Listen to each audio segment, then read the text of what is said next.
Good morning students. આજના લેક્ચરમાં આપણે લાસ્ટ બે લેક્ચરનું રિવિઝન આવી જાય એવો એક્ઝામ કે જેમાં મશીનના રેટ પણ ફાઇન્ડ કરવાનો હોય અને ઘણા બધા એક્સપેન્સીસ આપેલા હોય એવો સમ લેશું. સમ નંબર 13 લઈએ છીએ. કેલ્ક્યુલેટ ધ મશીનના rate in respect of machine A from the following information: price of the machine, scrap value of the machine and installment charges 2250, useful life of the machine 8 years. પછી આપેલું છે rent and rates of the factory per month આપેલું છે. આપણું statement 1 machine regarding અને 1 યરનું હોવું જોઈએ. 3 other similar machines are granted in the total space of the factory. આ મેઇન ટોપિક. આ મશીન અને બીજા 3 total 4 machines are in the factory. 3 other, અહીંયા ધ્યાન રાખજો, 3 અધર મશીન અને આ મશીન, આમ ટોટલ ફેક્ટરીમાં 4 મશીન છે. ઇન્સ્યોરન્સ પ્રીમિયમ ઓફ મશીન એ 0.5% પર 3 મંથ. 0.5% કોના? તો કે ઇન્સ્યોરન્સ કોનો લેવાય? મશીનની પ્રાઇસ ઉપર લેવાય, એટલે એ ખાસ ધ્યાન રાખશો. અને મશીનની પ્રાઇસમાં મેઇન વસ્તુ એ ધ્યાનમાં રાખવાનું છે કે કઈ લેવી, તો એમાં 83,750 જ લેવાય. ઇન્સ્ટોલેશન ચાર્જીસ આપણે ડેપ્રિશિએશન વખતે કોસ્ટ પ્રાઇસ કન્સિડર કરવી હોય એટલે લેવાય, પણ જ્યારે ઇન્સ્યોરન્સ લઈએ ત્યારે ઇન્સ્ટોલેશન ચાર્જીસનો ના લેવાય. ક્લિયર? જે કોસ્ટ હોય, મેઇન પ્રાઇસ હોય આપણી મશીનની, એના ઉપર ઇન્સ્યોરન્સ લેવામાં આવે, એટલે ત્યારે કયું કન્સિડર કરવું પ્રાઇસ એ પણ ધ્યાનમાં રાખવી. પાવર કન્ઝપ્શન ઓફ મશીન 15,000 પર એનમ આપેલું છે. ઇલેક્ટ્રિસિટી ફોર ધ ફેક્ટરી ₹750 પર 2 મંથ આપેલું છે. Machine A is using 5 high points out of total 15 light points in the factory. Total 15 લાઇટના પોઈન્ટ છે, એમાંથી 5 હાઈ પોઈન્ટ મશીન એ આપણું યુઝ કરે છે. એના પછી કીધું છે veggies of worker per month ₹800 આપવામાં આવે છે. There are 3 workers in the factory who look after all the machine. All the machine કેટલા મશીન? મેઇન વસ્તુ અહીંયા આ દાખલામાં એ છે ટોટલ 4 મશીન્સ છે. 3 other similar machine are in the factory. અહીંયા ભૂલ થતી હોય છે, ધ્યાન રાખજો. એટલે બીજા 3 છે અને આ મશીન તો છે જ, આમ ટોટલ 4 મશીન છે આપણી પાસે. લેબર વેલફેર એક્સપેન્સ આપેલો છે પર વર્કર પર એનમ ₹1,200. સુપરવાઇઝર સેલેરી આપેલી છે per month ₹3,000. Supervisor spend 3/4 of his time in supervision of this machine. Hire purchase installment of machine A including interest 862.50 per 6 month. આપણે last જ્યારે મેં તમને homework આપ્યું ત્યારે પણ સમજાવેલું આ વસ્તુ. હાયર પરચેસનો જે ઇન્સ્ટોલમેન્ટ આપવામાં આવે એ કેપિટલ નેચરનો છે, એ ઓવરહેડમાં આવે નહીં, પણ ખાલી ઇન્ટરેસ્ટની જ અમાઉન્ટ આપણે કન્સિડર કરશું ફિક્સ એક્સપેન્સમાં, અને એ 6 મંથનું આપેલું છે, એટલે આ 5,000 ને આપણે કન્સિડર કરવાના નથી. Repairing and maintenance of machine A during useful life. Useful life કેટલી છે? 8 years. 8 yearsનો ટોટલ એક્સપેન્સ 20,000 આપેલો છે. Power consumption of machine A is 2 unit per hour. Rate per hour is 1.50. Main વસ્તુ શું છે અહીંયા પણ આ દાખલામાં generally machine hour rate find કરવાનો, એવા સમમાં તમને ટોટલ મશીન આર્સ કેટલા એ તમને દર વખતે કહી દીધેલું હોય, પણ આ દાખલામાં લાસ્ટ જે મેં નાના સમ કરાવ્યા એમાં જે ટોપિક લીધો તો એ જ છે.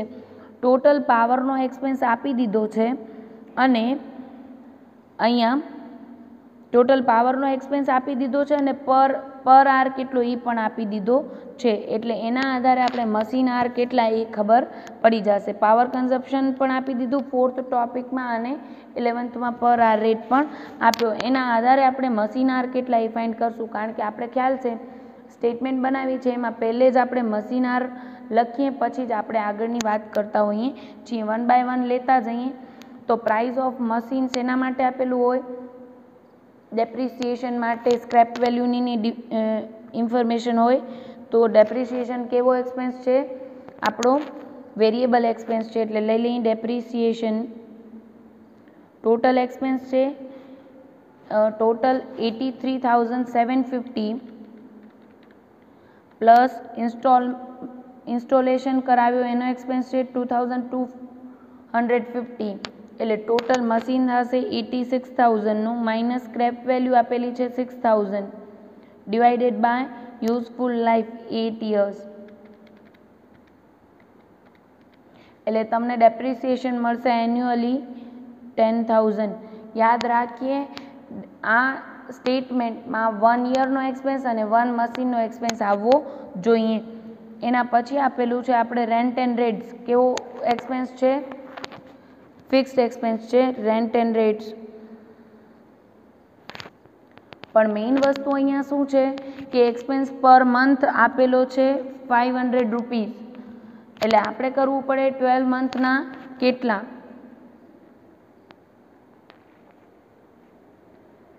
એટલે મળે 6,000 અને આ 6,000 કેટલા મશીનનો એક્સપેન્સ છે રેન્ટ એન્ડ રેટ આખા ફેક્ટરીનું અપાતું, અને આખા ફેક્ટરીમાં કેટલા મશીન છે 4 મશીન, એટલે લખશું 1/4 અથવા તો ડિવાઇડેડ બાય 4, એટલે આપણે મળશે 1,500 રૂપીઝ. એના પછી 3 અધર સિમિલર મશીન છે, એટલે આપણે ટોટલ 4 મશીન આખા ફેક્ટરીમાં છે, આપણે 6,000 ડિવાઇડેડ બાય 4 કરીએ એટલે આ મશીનનો એક્સપેન્સ મળ્યો 1,500. પછી કીધું છે ઇન્સ્યોરન્સ પ્રીમિયમ.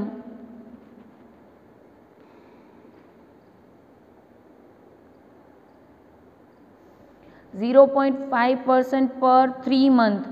0.5% કોના? તો કે 83,750ના જે મેઇન પ્રાઇસ છે મશીનની એના ઉપર લેવાશે, ઇન્સ્ટોલેશન ચાર્જીસ એમાં એડ થાય નહીં. એના 0.5% એટલે તમને મળશે 4. ઓકે, અહીંયા લખીએ છીએ 83,750ના 0.5% એટલે તમને મળશે 418.75. આ 3 મંથના મળ્યા. આપણે શું જોઈએ 12 મંથના, એટલે શું કરશું 3 મંથના 418.75 તો 12 મંથના કેટલા, એટલે આપણે કરશું ઇન્ટુ 12/3,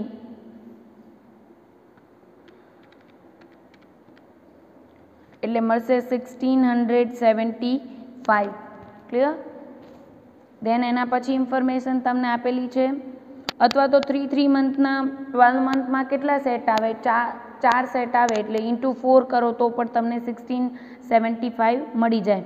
પાવર કન્ઝપ્શન આપ્યો છે. પાવરનો એક્સપેન્સ કેવો એક્સપેન્સ કહેવાય? Variable expense. તો લખી નાખીએ પાવર 15,000 પર એનમ. પર આર મળી જશે તો આપણે એના આધારે મશીન આર ફાઇન્ડ કરી લેશું. Clear? Electricity for the factory આપેલું છે. ઇલેક્ટ્રિસિટી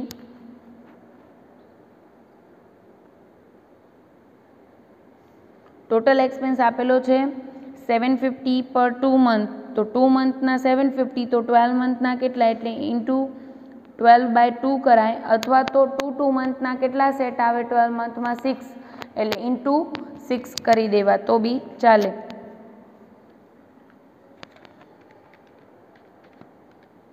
એટલે તમને મળશે 4,500. પણ મેઇન વસ્તુ શું છે અહીંયા કે 4,500 છે એ કેટલા ટાઈપનો ટોટલ 15 લાઇટના પોઈન્ટ છે, એમાંથી મશીન એ 5 હાઈ પોઈન્ટ યુઝ કરે છે, તો આપણે એટલો જ એક્સપેન્સ એ બિયર કરશે, એટલે કરશું 4,500 ઇન્ટુ 5 ડિવાઇડેડ બાય 15, એટલે તમને એક્સપેન્સ મળશે 1,500. લાઇટના પોઈન્ટના આધારે આપણે એને એક્સપેન્સ એલોકેટ કરશું. વેજીસ ઓફ વર્કર આપેલું છે per worker per month.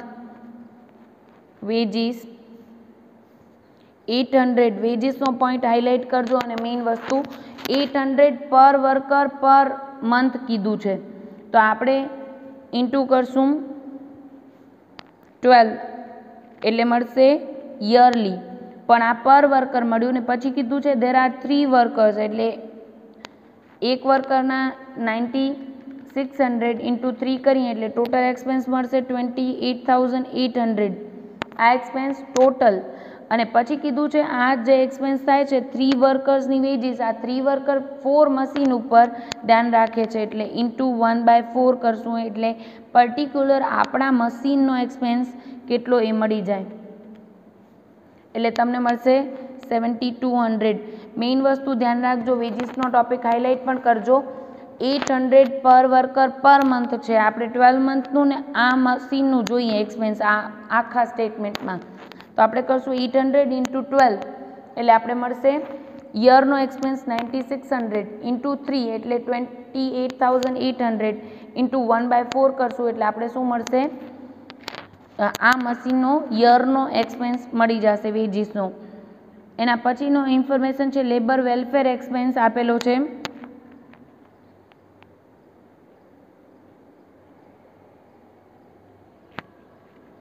Labour welfare એક્સપેન્સમાં કીધું છે પર વર્કર પર એનમ 1200 રૂપીઝ. હવે વર્કર એકના પર એનમ છે એટલે ઇન્ટુ 12 કરવા નહીં જવા પડે એટલે 1200, પણ કેટલા પર વર્કરનું, એવા કેટલા વર્કર છે 3 વર્કર એટલે આપણે 3 વર્કરનો એક્સપેન્સ મળશે વેલફેરનો એક્સપેન્સ 3600, પણ આ 3 વર્કર્સ 4 મશીન ઉપર ધ્યાન રાખે છે એટલે ઇન્ટુ 1/4 કરીએ એટલે આ મશીનનો એક્સપેન્સ કેટલો એ મળી જશે 900. સુપરવાઇઝર સેલેરી કીધી છે તમને,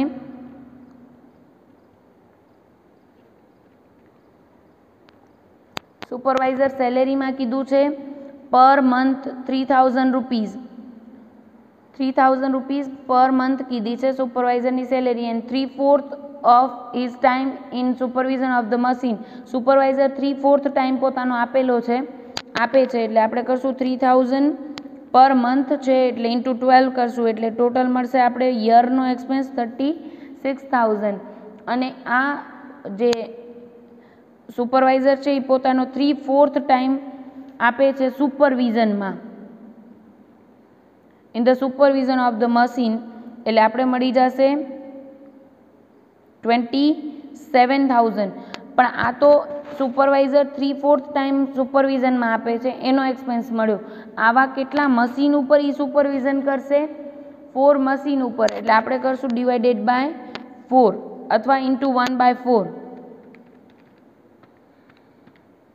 એટલે મળશે 6750. આપણે આ મશીનનો એક્સપેન્સ જોઈએ ને આ યરનો જોઈએ, ક્લિયર? એટલે આ છે ટોટલ 27000 ટોટલ બધા જ મશીન ઉપર ધ્યાન રાખવા માટે સુપરવાઇઝરને સેલેરી આપીએ છીએ. આ મશીનની કેટલી એટલે ઇન્ટુ 1/4 કરશું. એના પછી હાયર પરચેસ ઇન્સ્ટોલમેન્ટ નથી લેવાનું પણ હાયર પરચેસનું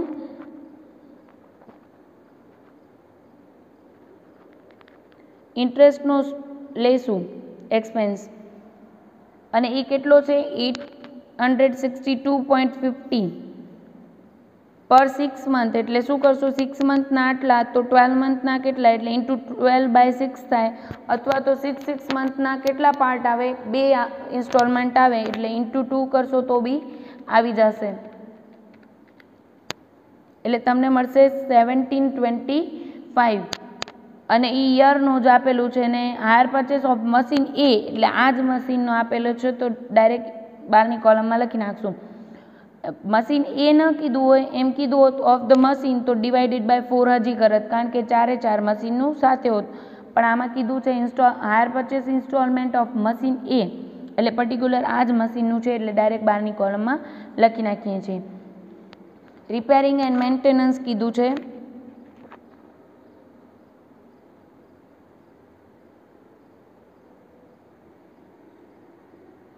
રિપેરિંગ એન્ડ મેન્ટેનન્સનો એક્સપેન્સ તમને કીધું છે અને એ પણ મશીન એનો જ કીધો છે 20000, પણ ડ્યુરિંગ યુઝફુલ લાઈફ કીધું છે.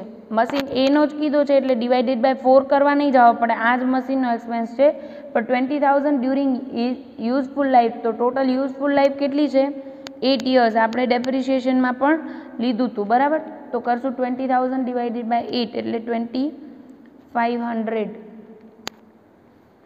અને લાસ્ટમાં કીધું છે power consumption of machine, total કીધું છે પાવરની બાજુમાં જ લખું છું અહીંયા પાવરનો પર આરની ઇન્ફોર્મેશન કીધી છે અને એ હાઇલાઇટ પોઈન્ટ છે, આપણે આગળના લેક્ચરમાં પણ આ વિશે વાત કરેલી. Power consumption of machine A is 2 unit per R. A 1 આવરમાં 2 unit use થાય છે અને 1 યુનિટની પ્રાઇસ આપેલી છે 1.50. દેટ મીન્સ 2 ઇન્ટુ 1.50 કરીએ તો આપણે પર આર 2 યુનિટ યુઝ થયા એની ટોટલ એક્સપેન્સ કેટલો મળી જાય? પર આર 3 રૂપીઝ. અને 1 આવરના 3 રૂપીઝ અને ટોટલ 15,000 છે, તો કેટલા મશીન આર વર્ક થયું હોય તો અહીંયાથી જ ખબર પડી જાય છે. 15,000 ડિવાઇડેડ બાય 3 એટલે આપણે મળે 5,000 અને એ ઉપર લખવું કમ્પલસરી છે. મશીન આર કેટલા મળી ગયા આપણે? 5,000. પણ આની આપણે કેલ્ક્યુલેશન બતાવવી પડે એટલે આપણે કરી નાખીએ. મશીન આર કેવી રીતે ફાઇન્ડ કર્યા? ટોટલ એક્સપેન્સ 15,000 ડિવાઇડેડ બાય પર આર રેટ 3 રૂપીઝ એટલે મળ્યા 5,000 આર્સ. બધી જ ઇન્ફોર્મેશન આવી ગઈ. ટોટલ કરી નાખીએ. ફિક્સ એક્સપેન્સનું પહેલે ટોટલનું જ ટોટલ મારશું. 1,500 પ્લસ 1,675 પ્લસ 1,500 7,200 પ્લસ 900 6,750 પ્લસ 1,725 એટલે તમને મળશે 21,250. અહીંયા પર આર તમને એક એકમાં બતાવવાની જરૂર નથી. ડિવાઇડેડ બાય ડાયરેક્ટ 5,000 કરશું આપણે મશીન આર એટલે પર આર તમને મળશે 4.25. એક્ઝેક્ટ મળે છે, પોઈન્ટને રાઉન્ડ ઓફ નથી કર્યા. ક્લિયર? પછી કરી નાખીએ. અને વેરિયેબલ એક્સપેન્સમાં પર આરમાં પણ તમને બતાવવાનું એટલે 10,000 ડિવાઇડેડ બાય 5,000 એટલે 2 રૂપીઝ અને 2,500 ડિવાઇડેડ બાય 5,000 એટલે 0.50. ટોટલ કરી નાખીએ. પહેલે ટોટલનું ટોટલ કરશું. 21,250 પ્લસ 10,000 પ્લસ 15,000 પ્લસ 2,500 એટલે 48,750 ડિવાઇડેડ બાય 5,000 એટલે આપણે મળશે 9.75. અને અહીંયા ઉપર પણ આપણે રાઉન્ડ ઓફ નહોતા કર્યા, એક્ઝેક્ટ 4.25 જ આવ્યા હતા એટલે આપણે 4.25 પ્લસ 2 પ્લસ 3 પ્લસ 0.50 કરશું તો બી શું આવશે? એક્ઝેક્ટ 9.75 જ આવશે. મેઇન ટોપિક અહીંયા વેજીસનો.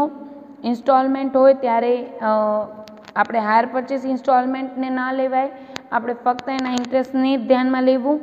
બીજી વસ્તુ, મોસ્ટ ઓફ સ્ટુડન્ટ્સ આ લાસ્ટ એક્ઝામમાં ક્યાંક પૂછાયેલો હતો ત્યારે મિસ્ટેક ક્યાં કરી આવો છો તમે કે અહીંયા કીધું છે rent and rates of the machine of the factory, rent અને રેટનો એક્સપેન્સ આપ્યો. પછી ક્લિયરલી કીધું છે 3 અધર સિમિલર મશીન એટલે બીજા 3 છે, ટોટલ 3 નથી, બીજા 3 એટલે ટોટલ આપણી ફેક્ટરીમાં 4 મશીન છે.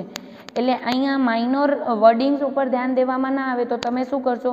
અહીંયા પણ ડિવાઇડેડ બાય 3 કરશો, બીજા પણ મશીન જ્યાં એક્સપેન્સ એના રિગાર્ડિંગ છે ત્યાં ડિવાઇડેડ બાય 3 કરશો એટલે એ 3-4 એક્સપેન્સ તમારા રોંગ આવે. એટલે કેરફુલી ઇન્ફોર્મેશન શું આપી છે એને ધ્યાનમાં રાખીને જવું. અને બીજું, પાવરનો એક્સપેન્સ ટોટલ અને પર આર આપેલો હોય ત્યારે એ તમારો હિન્ટ પોઈન્ટ હોય છે તમારા ટોટલ મશીન આર કેટલા એ ફાઇન્ડ કરવાનો. ક્લિયર? Thank you.